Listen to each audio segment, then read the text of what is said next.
Alors pour terminer, je voulais faire une petite remarque sur les vecteurs que l'on peut déplacer quand on veut faire donc une somme de vecteurs. Donc je disais qu'on pouvait déplacer soit U soit V, et donc je vais vous montrer ce que ça change sur un exemple quand on fait soit l'un ou soit l'autre.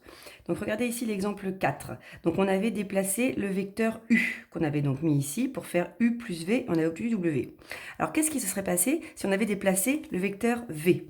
Donc je déplace ici 4 moins 1, le vecteur V. Et donc regardez ce qui va se passer. Votre vecteur V se positionne maintenant ici. Et donc, quand je fais le vecteur somme, U plus V, j'obtiens ce vecteur qui passe donc qui part de l'origine de U jusqu'à l'extrémité de V, et le vecteur somme est donc arrivé ici. Donc on peut constater qu'il n'est pas au même endroit sur le papier, sur le quadrillage, que le vecteur de tout à l'heure.